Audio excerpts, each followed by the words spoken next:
lately ay sunod-sunod ang mga pagbabago na inilabas ng IRC dito sa student pathway. Siguro hindi lingid sa kaalaman nyo yung nangyari this 2023 na merong almost 700 students na halos lahat sila ay East Indians, no? Na muntik nang i-deport ni Canada pabalik ng India. Kailangan na nila ngayong i-verify ang bawat letter of acceptance sa mga designated learning institution. Ito is para maprotektahan yung mga international student, at yung mismong international student program dito sa Canada.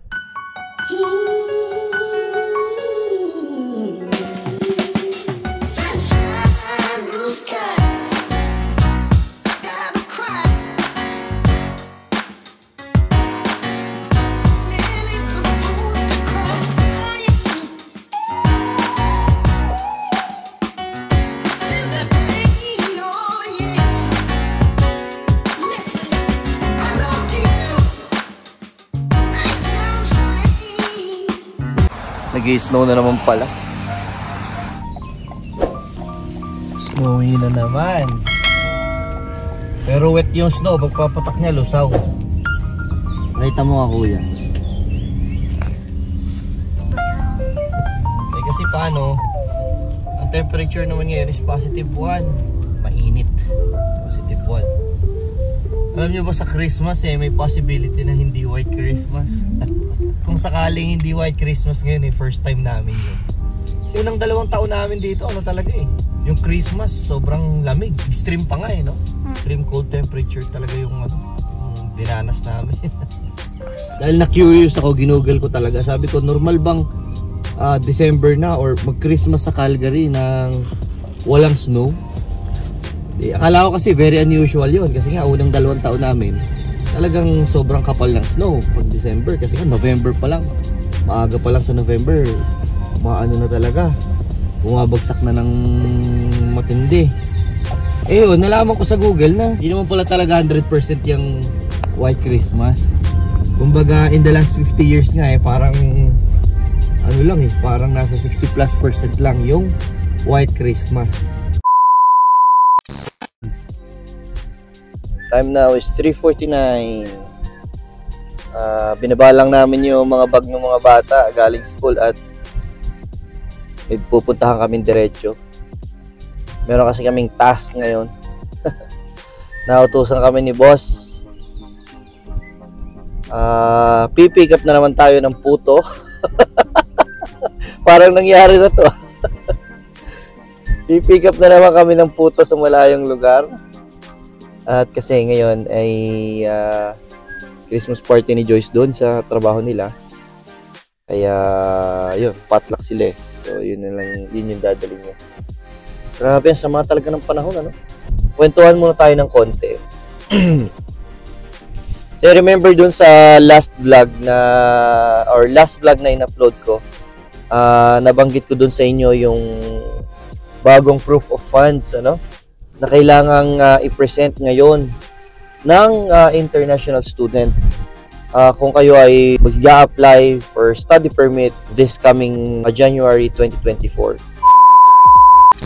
Lately ay sunod-sunod ang mga announcements at ang mga pagbabago na inilabas ng IRCC or ng ating Immigration Minister na si Mark Miller patungkol dito sa student pathway. At alam natin na sa mga susunod, especially this coming 2024, pagpasok ng January, or bibigyan na ng mga detalye, yung ilan sa mga polisiya na gusto niyang ipatupad na sa ngayon hindi pa ganoon ka-solid yung detalye. O, isa doon sa mga nabanggit is yung proseso sa pag-apply ng study permit.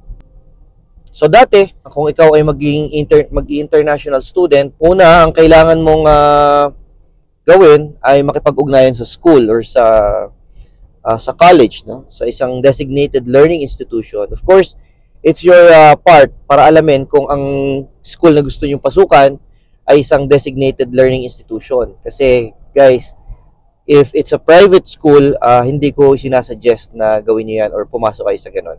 Yes, mas mura ang tuition but hindi nyo makukuha yung ibang dapat makuha ng isang international student. Kagaya na lamang ng PGWP. So, yun, balik tayo doon, ano? So, after nyo malaman yung DLI na gusto nyo pasukan, di ba, ang unang ginagawa is makikipag-communicate ka. You ask for what are the requirements to be enrolled as an international student para ma-comply ninyo. And then, just after you complied with every requirements, every documents na kailangan ng school na yon, ay saka pa lang kayo i-assess ng school yung inyong credentials kung pasok kayo doon sa program na ina-applyan nyo. And then, kung may slot at pasok kayo, then saka pa lang kayo makakatanggap ng letter of acceptance. And then the second part, after nyo matanggap ang letter of acceptance from the school or university na papasukan nyo, diyan na papasok yung mag-a-apply ka ng study permit sa government portal, sa IRCC portal, di ba? At ang number one na kauna-unahang kailangan nyo doon na i-upload na document para kayo ma-approve for study permit.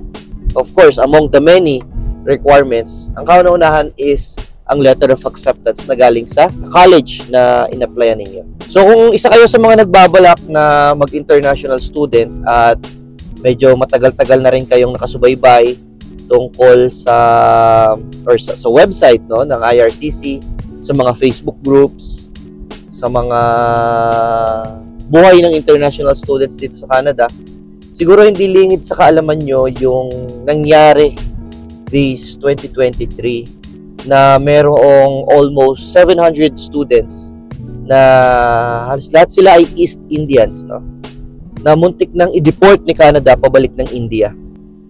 At ang reason behind that is yun ay dahil sa natuklasan ng government na peking letter of acceptance. So meaning to say, all these years na mga nagdaan, ano, is wala palang malinaw na system si Canada pala, no? Ngayon lang din natin na-realize.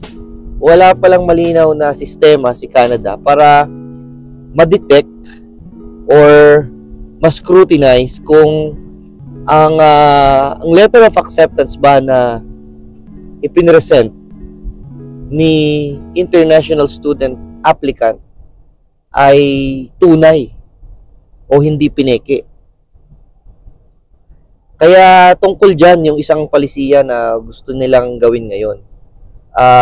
As part of the process ng pag-apply ng student permit, ay kailangan na nila ngayong i-verify ang bawat letter of acceptance sa mga designated learning institutions, no? So, kapag in-upload mo yung documents, hindi basta-basta naka-upload ka ng letter of acceptance is okay na. But ngayon is kailangan nilang i-verify each and every application kung ang letter of acceptance na ipinresent ng applicant ay genuine o hindi pineke. So, yan ang isa sa mga bagong polisiya. Para nga, sabi nga, goal nito is para maprotektahan yung mga international students at yung mismong international student program dito sa Canada. Sa ngayon, is mas lalo nang naging mahigpit yung Canada pagdating dyan sa bagay na yan. Guys, ang lupit ng bahay na to. Hitik sa Christmas lights at mga pabongga. Ano yung Christmas village? Lupit na yun, no? So, ito yung Silverado. Andito tayo sa Silverado Drive right now.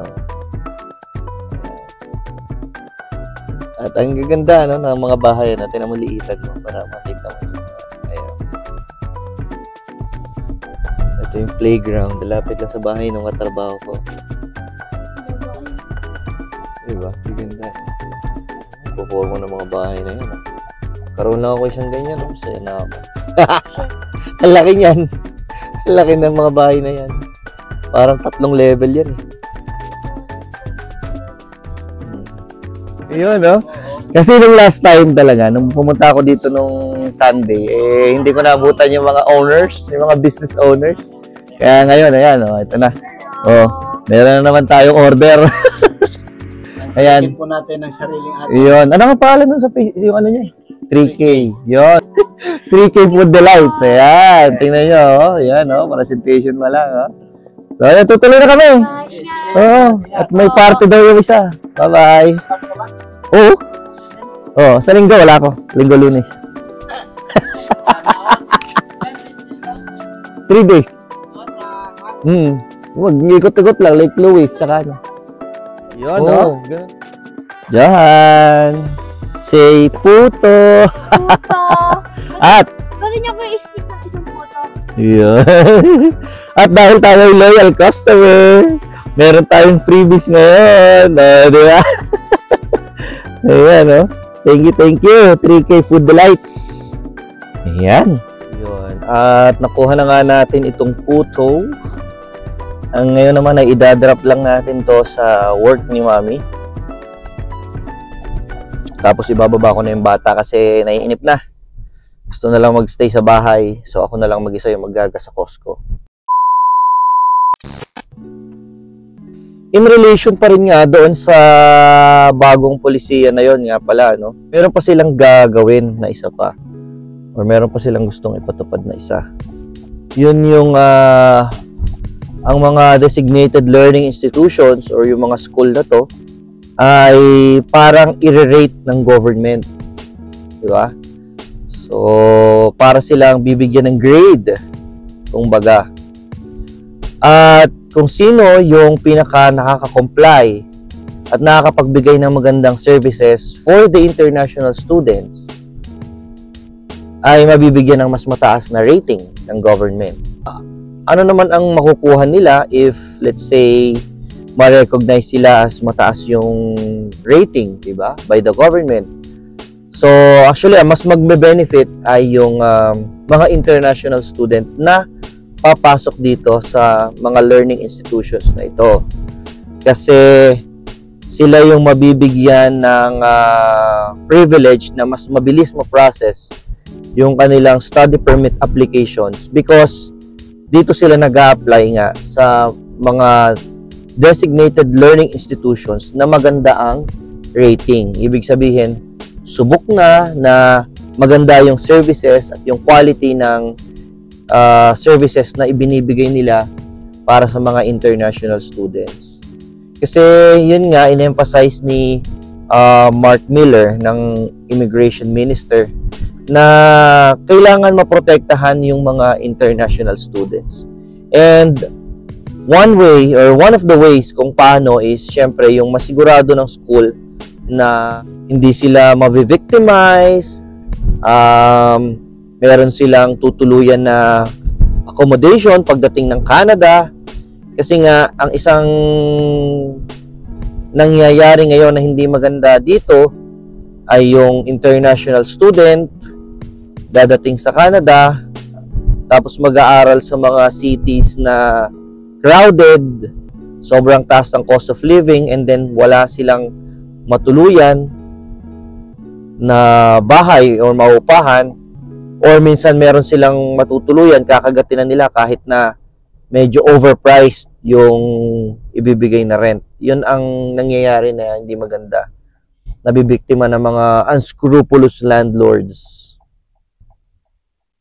Kaya ang isa sa gustong mangyari ng government is magbigay lamang ang mga designated learning institutions ng letter of acceptance based sa dami ng estudyante na kaya nilang i-accommodate or kaya nilang siguraduhin na mayroong matitirhan pagdating dito sa Canada. So, isa yon. Meron kasi guys mga school dito na meron silang housing na nasa sayo. Kung meron ka namang maupahan talaga sa labas, pwede ka doon. Pero if you prefer na sa school ka mismo, parang dormitory sa atin, parang pag-aari nila, or I don't know if pag-aari nila or partner nila, na pwede ka doon tumira. And then yung tungkol naman dyan sa pagtaas ng proof of funds na kailangang i-present ng estudyante. So, nasabi ko na rin naman doon sa previous vlog ko, ang nangyayari kasi, or marami kasing nangyayari lately na mga estudyante na dumadaan sa matitinding pagsubok pagdating dito sa Canada, especially doon sa mga first few months or first year nila dito sa Canada, na dumadaan sila sa matinding problema dahilan sa nauubos yung baon nilang pera. Dahil yung proof of funds na pinakita nila nung sila ay nag-apply ng study permit ay hindi naman pala talaga nila own fund at hindi naman pala readily available. Ngayon pagdating nila dito sa Canada at hindi sila kaagad makahanap ng trabaho or sobrang mahal ng bahay na binabayaran nila, doon pumapasok yung matinding problema at anxiety ng mga international students. Kaya naman ang gusto ng gobyerno na mangyari is ma-make sure nila na talagang financially capable ang isang international student na magstay sa Canada, given na meron nga siyang malaking fund sa pag-aaral niya dito sa Canada. Kasi nga guys, ang cost of living sobrang taas, ang rent ng bahay sobrang mahal, lahat ng mga bilihin nagsitaas na. Kaya yun ang main reason kung bakit tinaasan yung proof of funds. Here at Costco right now, mukhang marami nagpapagas. Sana naman mura ang gas. Guys, legit! 99 cents! Yes! Kita niyo yung pila ng sasakyan na magpapagas dito sa Costco. Naman natin. Ayan. Ayan. Ang dami! 99 cents per liter, guys. Punta na kayo dito. Full tank ko na itong malaking sasakyan kasi alis kami sa Sabado.